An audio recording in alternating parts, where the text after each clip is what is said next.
And me, I became the creepy alpha who stalked, harassed, and even planned to force himself on his younger brother. Forget about winning him over. He'd look at me with disgust if I even walked past him. The auxiliary system tearfully begged me to switch identities. I shook my head and continued my various schemes on his brother. Finally, he turned the tables and used all those same tactics on me. Chapter 1. My first encounter with Asher Hawthorne at school was less than pleasant. He was a tall guy in a crisp, British-style school uniform, every button fastened to the very top as if by compulsion. His fair, strong hand clamped down hard on my neck, pinning me against the wall. Stop following Reese, having just entered the game. My mind was still a bit foggy, but seeing Asher's face gave me a strange sense of security. Instinctively, my hand slid from his neck down to his chest. My voice was teasing, if not him, then who? You. He didn't move, but his eyes looked as if they were frozen over with frost. Suddenly, a burst of cedarwood scent hit my nose, a crisp, cold aroma, like ice clinging to treetops in winter. I actually found it quite pleasant, but then a spot on the back of my neck suddenly seared with heat. My body went limp in an instant, and I slid down the wall, ending up kneeling before Asher, my fingertips sliding from his chest to the floor. This is my final warning. I hope I don't see you near Reese again. Asher looked down at me with contempt, then turned and left without a second thought. He left me there, kneeling on the ground for a long while, my legs weak and the back of my neck burning. Chapter 2. What the hell just happened? Before I could figure it out, an electronic voice suddenly sounded in my ear. Hello, host Eugene. I am Auxiliary System 520, specially assigned by the Second Life Game headquarters to help you save the big boss. What the hell? Did Helen Miller add this? Yes. To help you save your boss, Mr. Hawthorne, my system contains a vast amount of game plot data to facilitate your conquest. My name is Eugene Morgan. I'm a game designer, and Second Life is a holographic game I created.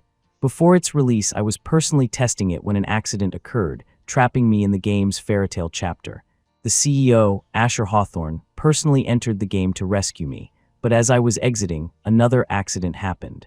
Asher, who had also lost his memory, had his consciousness trapped in the game and was transported to another game world. The current world setting is Second Life, the Campus Abo chapter. My boss and savior, Asher Hawthorne, has become the cold, top-tier student alpha of this chapter. And me, I've become the school's good-for-nothing school bully alpha. Not just a bully, but the creepy alpha who stalks, harasses, and even planned to force himself on his younger brother.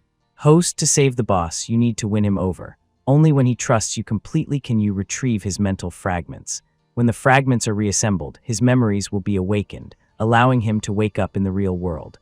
I forced my trembling legs to stand, using the wall for support, and gazed in the direction Asher had gone. Forget winning him over. Right now, he'd look at me with disgust if I even walked past him or his brother, Reese. So how am I supposed to succeed? A playful smile touched my lips. This is exactly how it should be. A game with a high difficulty curve is what makes it interesting, right? Lovebot 520's mechanical voice was tinged with grievance. The identities assigned upon entering the game are random for fairness, so there was nothing I could do about your role, host. Otherwise, host, should we try Ray entering the game? I shook my head. He's Asher, not some programmed NPC. Ray entering repeatedly will only make him suspicious. Besides, isn't it more fun to make a cold, top-tier student fall into my trap? Lovebot 520's voice trembled slightly. Host, we're here to save the boss. Anyway, once he regains his memories in the real world, he'll forget everything that happened in the game, right? Yes. Then what are you afraid of? All right then. Chapter 3. The classic combo of a school bully and a cold top-tier student. It's quite interesting. In the afternoon class, I finally met the legendary Reese. The boy was about 5'5", well-behaved and cute, but his eyes flashed with panic the moment he saw me. He instinctively moved closer to Asher, who was sitting in the front row. I lowered my head and chuckled softly.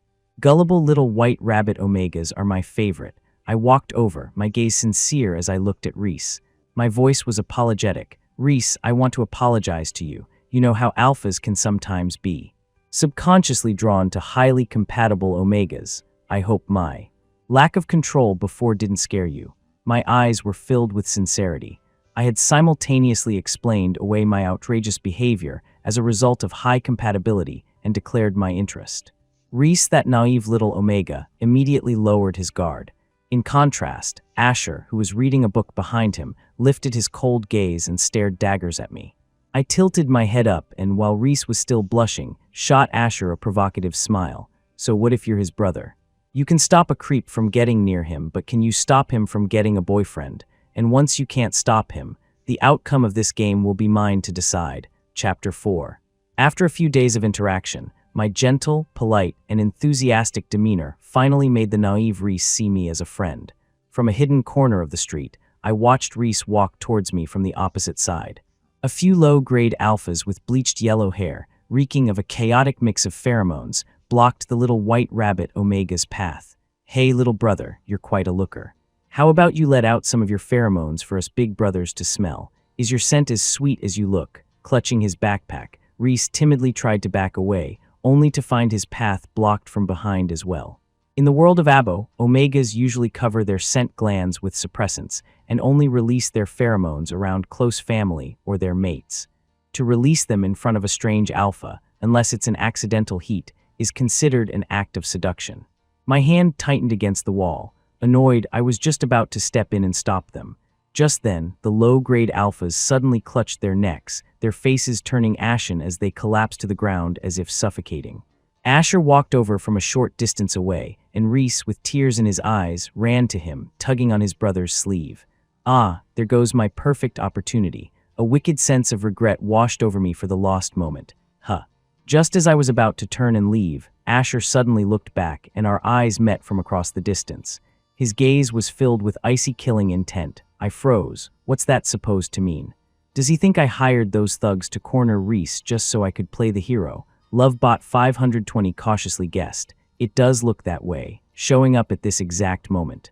I'd be suspicious too. I was so angry I had to laugh. I just wanted to coincidentally run into Reese and get a little closer to him.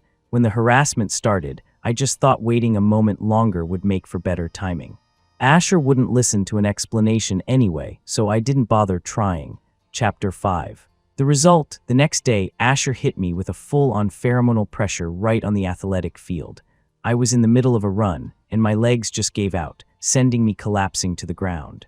The surrounding students and teachers all froze, watching as Asher, who hadn't broken a sweat, reached out and caught me. Sir, I think Eugene might not be feeling well. I'll take him to the nurse's office. Yes, thank you, Asher. As we got further away, I could still hear students murmuring. Asher is such a cold, top-tier alpha. I never thought he'd be so nice and helpful. I sneered internally. Helpful my ass. Asher dragged me to an abandoned equipment room. The moment he let go, he tossed me onto a dusty mat. Cough, cough. Asher, are you fucking crazy? He stood there, arms crossed, his uniform immaculate, looking down on me. I told you to stay away from Reese, Eugene. Did you not understand me? My clothes were dirty now. I propped myself up with my hands behind me and looked up at him. You're his brother, but can you control who Reese dates? I'm an alpha, a high-grade one at that. A low-grade Omega like him is a perfect match for me, isn't it? Unless you're into your own brother, Reese, planning on some incest. My tone was full of malicious speculation and contempt for low-grade Omegas. I knew saying that would piss off Asher, who had always doted on his brother. Sure enough, though his expression didn't change, the back of my neck suddenly burned, and that familiar weakness washed over my legs. Asher, is this ever going to end? I lunged at him, but in my weakened state, he easily restrained me, twisting one of my arms behind my back with a single hand. My scent gland was completely exposed to him. Even as an alpha, not as vulnerable as an Omega, exposing a weak point to an enemy made me extremely uncomfortable. I struggled, but he held me completely still. Asher awed to my shock. Asher pressed his cold hand hard against my scent gland. His voice was a threat. Low-grade Omega, ever heard of an E? A shiver ran through me. Enigma, a secondary gender even higher than Alpha, capable of forcibly turning any Beta, or even an Alpha, into their own exclusive Omega. After the conversion, life is even harder than for a normal Omega. Without the Enigma's pheromones to soothe them, they can even die from excessive need during their heat. I swallowed hard. The hand left my gland, but just as I tried to move forward, a large hand gripped my waist. Asher calmed down. Cold, soft lips licked my gland, and then, as I struggled, he bit down hard. Sharp canines pierced my vulnerable gland, releasing a potent cedarwood scent. My own pheromones were drawn out, and the tart citrus scent instantly merged with the deep, cool cedar. I struggled violently, but the hand on my waist held me tightly against his body. When he finally let go, my mind was a complete blank. This was even more intense than going at it for real with the black dragon in the last world. His wet tongue lapped repeatedly at my gland from behind. His voice was hoarse but still chillingly calm. "This is just a temporary mark to give you a taste of what it's like to be an Omega. I hope you don't want to become a real one." He pushed me away again. My knees gave out, and I knelt on the mat, dazed. Asher left without a second glance. Fuck, that was fucking amazing. Chapter 6. A temporary mark is usually used by an alpha to briefly stabilize an Omega in desperate need of pheromones by injecting a small amount of pheromones into their gland, allowing the Omega to transition from a state of craving to stability. And now me, a high-grade alpha, had just been temporarily marked by a top-tier enigma. The powerful pheromones caused me to develop symptoms of a pseudo-heat, a characteristic of Omegas. Specifically, my eyes would unconsciously follow Asher. I craved his proximity, wanted him to soothe me, kiss me, even possess me. The moment he was near, it was like my body had a radar. I could spot him in a crowd instantly. Though his pheromones were extremely well hidden and unnoticeable to others, in the classroom, my tart citrus scent always seemed to entangle with his faint cedarwood aroma. Because of the temporary mark, everything was fine at school, but the moment I left and was too far from Asher, a powerful sense of unease would wash over me. Yet at school, I was like a drunkard, body aching, hot, and craving his touch. Damn it, but Asher wouldn't come near me during break. I was slumped over my desk, listless and feeling half dead. The pleasure of being marked was directly proportional to the misery I felt now. I lifted my head slightly from my arms, peeking through the gap to see Asher writing something.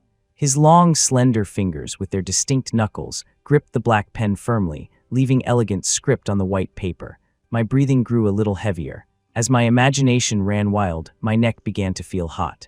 I could vaguely recall his cold fingertips pressing against my gland with a possessive touch, his scorching breath devouring me. My legs clamped together unnaturally, and with a blush on my face, I buried my head back in my arms. Damn it, his pheromones were constantly seducing me. The moment I thought about it, my instincts took over. The enigma secondary gender was truly terrifying. I was in no mood to bother Reese, but he approached me on his own, his tone and eyes full of concern. "Eugene, are you not feeling well? Your face is so red." I looked up at him, forcing a smile. "It's nothing." Before I could finish speaking, my glands seared with heat. My gaze shifted past Reese. Asher was impassively capping his pen. I knew he was warning me not to get close to Reese. The cedarwood scent silently enveloped me, even though my body was still weak. Being so completely surrounded by Asher's scent for the first time since the mark sent a wave of overwhelming pleasure through me that was driving me insane. "Eugene," Reese was calling my name in front of my desk, but all I could see was Asher standing up and walking out of the classroom. Before he left, the cold man mouthed 2 commanding words at me. "Come out!" Screech. I shot up so fast my chair scraped against the floor. "Sorry, Reese, I have to go to the bathroom." Walking out of the classroom, I felt like a tamed dog following its master's scent. "Heh, you've really done it now, Asher." I stood at the door of the storage closet. The craving for his pheromones made me reach for the doorknob, but my human self-control made me bite my lips so hard I tasted blood, stopping myself from pushing the handle down. "It's just a little addiction, right? I can handle it," but soon I couldn't handle it anymore, because the door opened from the inside. Chapter 7. A hand seized my wrist, yanking me violently into the dim storage closet. The floor was cluttered with junk, and I was pinned against the door. My tightly clenched lips were forced open by Asher, his fingertips thrusting ruthlessly into my mouth. After some probing, he pressed down on my throat, making my eyes water with nausea. I shoved him hard. He stumbled back a step, holding up his long, glistening fingers, his eyes dark. "You're a real psycho using a method like this on an alpha." Asher didn't reply, merely stared at the moisture on his hand in the dim light from the window. "Don't think I'll give in. Don't let me find an opportunity, or else I'll mark Reese right then and there and make you regret ever messing with me." My legs were weak as I leaned against the door, but my tone was harsh, spitting out vicious threats. "Hello." A sneer escaped the cold man's lips. He brought his wet fingertips to his mouth and licked them lightly. The cedarwood scent in the room grew heavier, invading my space without a second thought. His gaze, filled with intense possessiveness, bore down on me. He uttered a single, chilling phrase. "Do you want me to reward you?" His unrestrained pheromones erupted in an instant. My mind went white and a whimper escaped my lips. NGH, my feet moved against my will, stepping toward Asher. My pale fingertips clutched the front of his white shirt, my flushed face tilted up, tears streaming down my cheeks. Asher. A cold hand clasped the back of my neck, his fingers pressing hard on my gland. He didn't move an inch, but under his manipulation, my pheromones finally burst forth. But this vile man before me, aside from the slight reddening at the corners of his eyes, showed no sign of being affected. Hurts, doesn't it? Bullshit. How about you try having someone press down on you like this and see how you like it? Asher. His eyes were glacial, devoid of any intimacy. Only his slightly hoarse voice indicated that I wasn't having zero effect on him. His cold fingertips made me turn my head slightly, exposing my vulnerable gland to Asher for the second time. Soft lips descended, and pheromones were fully injected into my gland. My legs went so weak I almost collapsed, but his arms snaked tightly around my waist. In the end, he even lifted me, pinning me against the wall with my feet off the ground. A choked sound, then whimpering. The intense sensory overload made me whimper uncontrollably, my vision exploding like fireworks. The amount of pheromones he injected this time far exceeded the last. Chapter 8. When an alpha is temporarily marked multiple times by an E, with large injections of pheromones, it creates a much stronger mutual attraction, similar to when an alpha temporarily marks an omega. Furthermore, it becomes addictive, with the level of addiction determined entirely by the compatibility of their pheromones. If their pheromones have a compatibility rate above 90%, it's almost impossible for the two to be separated. And now, holding the report from the hospital, I was completely stunned. Because Asher's pheromones had affected me so much, I went straight to the hospital, reeking of cedarwood, and one test confirmed it. Our compatibility was too high. Young man, your pheromone compatibility with this enigma is 94.5. This means your pheromones are a match made in heaven. You won't have to worry about your partner cheating in the future. The doctor patted my shoulder comfortingly, leaving me to stare blankly at the report. Lovebot 520. Host, this is great news with such high compatibility. Winning him over will be no problem. Yeah, right. I'll believe that when I see it. This external stuff can only be used as a tool. You saw it with the last two temporary marks. Pheromones can only interfere with his desires. He doesn't act like he has any extra feelings for me. Lovebot 520's voice was filled with worry. What should we do then? To get a hold of a man, you either have to control his desires or make him want what he can't have. The harder it is to get, the more he'll want it. If Lovebot 520 could take physical form, its eyes would surely be sparkling right now. Host, you are brilliant. Let's go. Time to win over that man. Chapter 9. I went to the hospital and paid for a shot of suppressants. It worked mostly. I still reacted to the cedarwood scent, but it was bearable. But damn, it hurt. I need to win Asher over quickly, at least so I don't have to suffer anymore. Reese, as soon as I entered the school, I saw the little white rabbit Omega, Reese, heading to class with his backpack. Eugene, you were out sick for the last 2 days. I was going to visit you. It's so good to see you're okay now. Reese's eyes were clear, like a pure spring. I stared blankly for a moment. He really was wonderful. If I didn't have to save Asher and was forced to win him over, I wouldn't mind falling for Reese. Reese, you're really beautiful. Looking into Reese's sparkling eyes, I praised him sincerely. His face instantly flushed and he shyly turned away. The two of us maintained that atmosphere all the way to the classroom. The first person I saw was Asher. The moment I walked in, he subconsciously released a hint of pheromones, but then his brow furrowed. I had taken suppressants, so I wasn't as sensitive to his pheromones, but he hadn't. A top-tier enigma's intense possessiveness made his eyes follow me all day long. In the afternoon, as I was passing another classroom, someone accidentally spilled water on me. Since I didn't have a spare change of clothes, I borrowed Reese's jacket. The jacket had a faint gardenia scent. As I put it on, I found it pleasant, and instinctively buried my face in the collar to take a sniff. When I looked up, Reese had shyly turned away, while Asher was staring at me with dark, intense eyes. I shot him a provocative smile. You've got to be kidding me. I've got suppressants. You think I'm scared of you? On my way home that evening, as I passed a small alley, something suddenly felt wrong. I took 2 steps back and was about to run, but a hand clamped down on my wrist, dragging me deep into the alley. The man's long legs trapped mine, pinning me against the wall. Like a wild beast, he pressed his face against my neck, sniffing for my pheromones, but I had taken suppressants. My own scent was barely detectable, and his scent that lingered on me was naturally suppressed too. So the only thing he could smell on me was the gardenia scent from Reese's jacket. As Reese's brother, he naturally knew who that floral scent belonged to. So disobedient. What? You want to bite me again? I'm on suppressants, your pheromones don't scare me. I tried to punch him, but he caught my fist and pushed it down. We were a tangle of limbs, trading clumsy punches and kicks in the alley. In the end, it was me again, pinned to the ground and unable to move.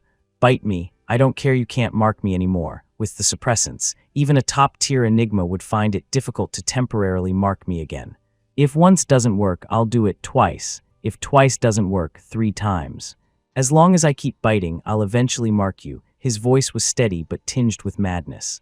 Are you insane? Too many temporary marks will affect you too. I don't want to spend the rest of my life with you. I was lying on the ground, his knee pressing into my back, one arm pinned behind me. Don't want to be with me. I, on the other hand, think a lifetime sounds pretty good. The gland on my neck was bitten again, and again, and again. Asher repeatedly bit down, injecting his pheromones. I don't know how many times. I only know my gland was swollen and painful to the touch. That familiar weakness washed over me again, and the tart citrus scent filled the alley. Sobbing my clothes a mess, I was carried in Asher's arms back to his home.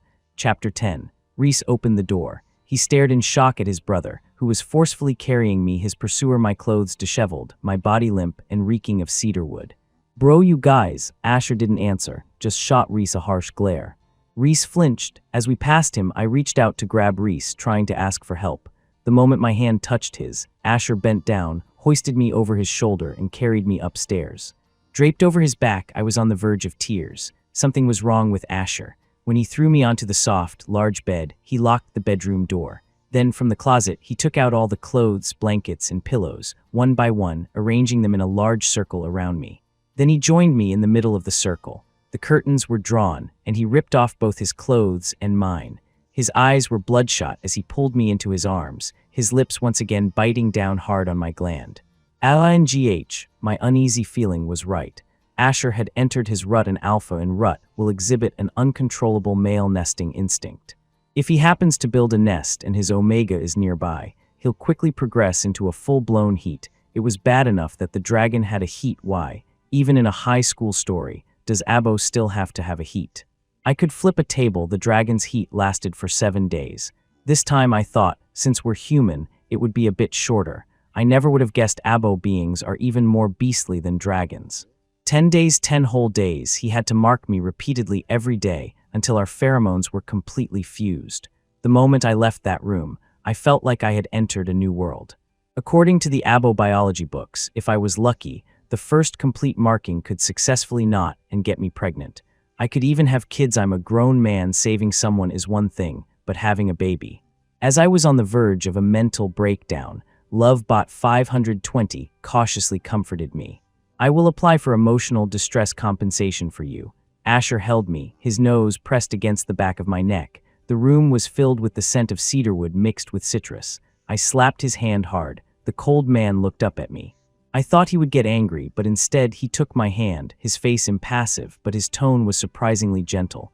Did that hurt? Asher, I know your rut is over. When we go back to school, you're not allowed to come near me. Our relationship must not be known to anyone. The man lowered his eyes, his expression cold and unreadable. But the stable cedarwood scent in the room suddenly turned chilly. Did you hear what I said? I repeated myself. Asher, his face cold, nodded. As I was getting dressed to leave, Asher followed me silently. Leaving the nest he had built, I suddenly felt an inexplicable chill. I grabbed one of his shirts from the floor, glanced at myself, and tossed the red bracelet from my wrist into his arms. To prevent us from both feeling miserable, one for each of us. Remember, no one at school can know about us. Clutching Asher's shirt, I turned and bolted out the door. When I reached the front door on the first floor, I glanced back and saw Asher standing at the top of the second-floor staircase, his eyes fixed on me. HMPH, I ran for it. Chapter 11. Our situation had basically gotten our parents' approval. After all, Asher was a top-tier enigma, capable of turning any gender into his exclusive omega.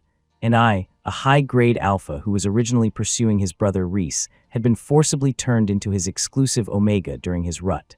But now that what's done was done, both sets of parents had met us, tested our pheromone compatibility, and were quite satisfied.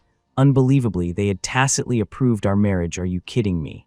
At school, Asher still wore that familiar stone-faced expression, and I, once full of energy, was now living in a living hell as an Enigma's exclusive Omega after the complete marking. I craved Asher's pheromones, the kind that came with a complete mark, but I didn't want to seem too obvious.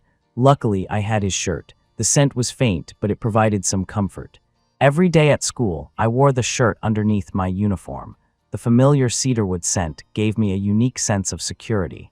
As for Asher, I was doing it on purpose. The scent on a bracelet would fade quickly. With a compatibility of over 90%, just as I needed his pheromones, he would naturally crave mine. I had his shirt, he only had a bracelet. Wouldn't he have to come begging me soon? Lovebot 520 sycophantically praised me. Host, you are brilliant begging. He didn't beg. But after lunch, when I returned to the classroom, I noticed that my jacket, which I'd left on the back of my chair, seemed to be in a slightly different position. My gaze swept over Asher, sitting in the front row. He felt my stare and turned to look at me. I brought the sleeve of my jacket to my face, my eyes locking with Asher's, and gently sniffed it. Sure enough, I could faintly smell the light scent of cedarwood. Asher's gaze followed my every move, not wavering for a second. I gave him a provocative smile, then lightly pressed my lips to the spot with the cedarwood scent. I saw the cold Asher's face flush, and when he turned away, his posture was a bit stiff, teasing this high and mighty flower. It was just exceptionally fun. Chapter 12. On my way to lunch, I deliberately walked past Asher's desk, my hand brushing against it and knocking over a pen. Oh, sorry about that. I bent down to pick it up at the same time as him. He got to it first. My fingertips lightly hooked his palm. Just as he was about to grab my hand, I turned away and threw an arm around another classmate's shoulders, heading to the cafeteria. Feeling the intense stare on my back, I knew someone was about to lose their patience. The classroom was empty after school. The front door was locked, so I came in through the back to get my jacket and bag. The moment I stepped inside, I smelled cedarwood. Asher was sitting in my seat, wearing my jacket. It was a bit big on me, but on him, it looked a little small. His gaze was on my desk, on the notebook lying in front of him. Inside were the original owner's notes on how to win over Reese. The methods included, but were not limited to, stalking, harassment, and if the opportunity arose, possibly even forced bonding. I walked over, snapped the notebook shut, and pressed my fingertips on the desk. So the top-tier Enigma and top student Asher has a hobby of snooping through people's diaries. I was standing, he was sitting. He was much shorter than me, but he wasn't the least bit intimidated. Eugene, I don't want you to have these kinds of thoughts about Reese anymore. Then what do you want? For me to be your obedient Omega, isolated from the world. I leaned down, grabbed his tie, and pulled him towards me, stepping around the desk to face him. I think that sounds very good. As I tugged on his school tie, his scorching palm rested on my waist. I don't just want you at home. I want you at school, in the storage closet, at the company, anywhere I am, reeking of my scent held in my arms. You're a real psycho, aren't you, Asher? I learned it from you. They say the colder a man is, the more of a pervert he becomes when he falls in love. Asher was living proof of that. Chapter 13. Once a cold man gets jealous, it's absolutely world-destroying. In class, my deskmate, a beta, nudged me.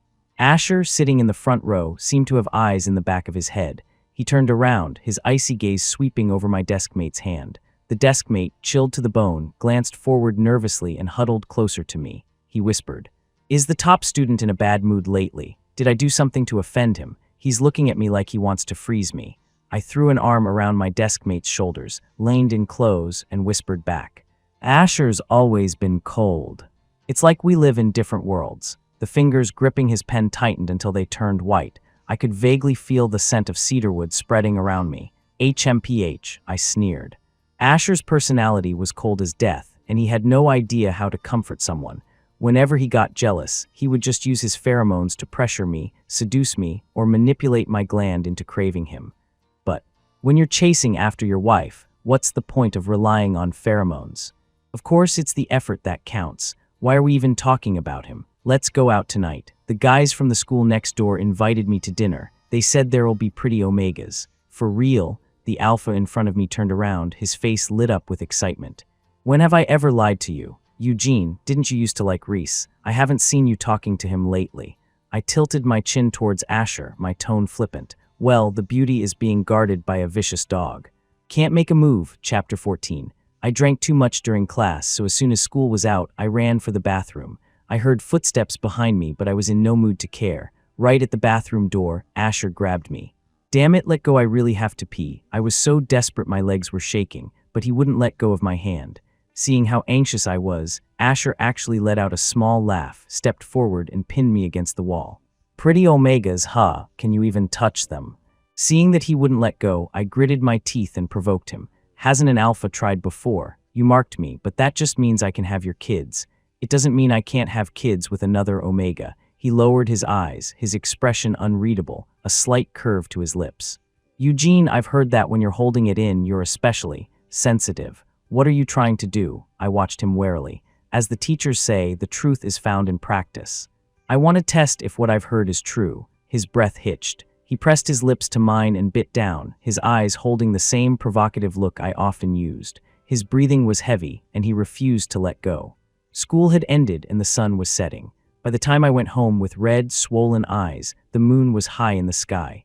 The security guard at the gate saw my red eyes and wrinkled clothes and kindly asked, "Did you two get into a fight?" I couldn't stop crying, my hand held tightly in Asher's. His eyes were sated, and with a rare, lazy good humor, he answered, "We had a small conflict. It's resolved now. That's good. Hurry home and eat." Look at the time. Asher led me by the hand, and we walked out of the school, me trailing slowly behind him. My mind was filled with what just happened, with him forcing me to answer. "Who am I to you?" Husband sob. "You're my husband. Good. Will you get that close to other people again?" "No. And if someone asks who I am?" "Husband. MMPH. You're so good, Gene. A memory I can't bear to look back on. Chapter 15. The next time I saw Reese, even with my thick skin, I felt a little awkward.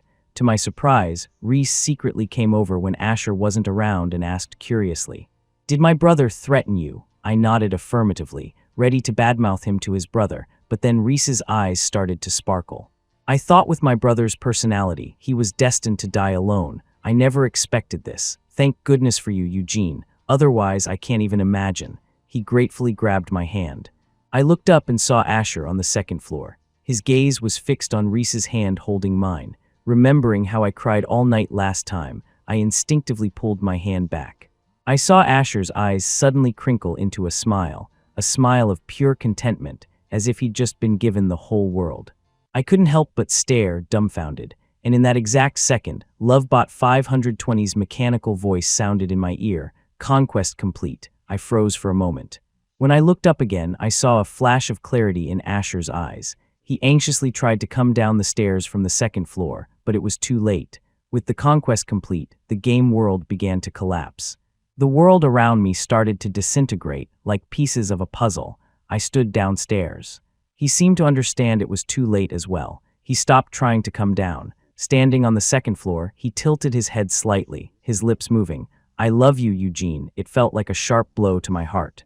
Asher, the second floor, had already disintegrated, leaving only Asher's upper body. His eyes never left me. "I love you, wait for me. I'll come find you, I promise." "Okay, I'll wait for you." Epilogue.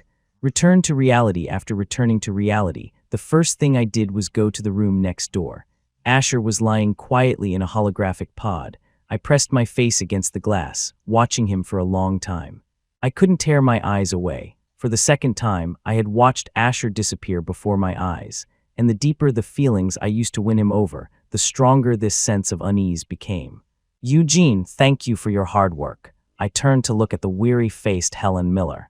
"Did it go smoothly?" "Yes, this time's fragments were successfully imported by Auxiliary System 520. It went very smoothly." How many more times until the CEO wakes up?" "Well, to be honest, I can't be sure. There are too many worlds in Second Life. We can only estimate based on the mental fragments." "Okay, I understand." In other words, if I wanted to save him, I would have to go through an unknown number of times of falling in love with him and watching him disappear. I tapped on the glass near Asher's ear, my voice wicked. "I have to watch you die so many more times to save you, and when you get back to reality, you'll have it easy. You'll just forget all about me in a flash. Asher, I've taken the lead so many times. If you still make me take the lead when you're back in reality, I'll just find someone else to win over. I'll just switch targets. You'd better remember that." I rambled on for a while, but Asher remained motionless inside.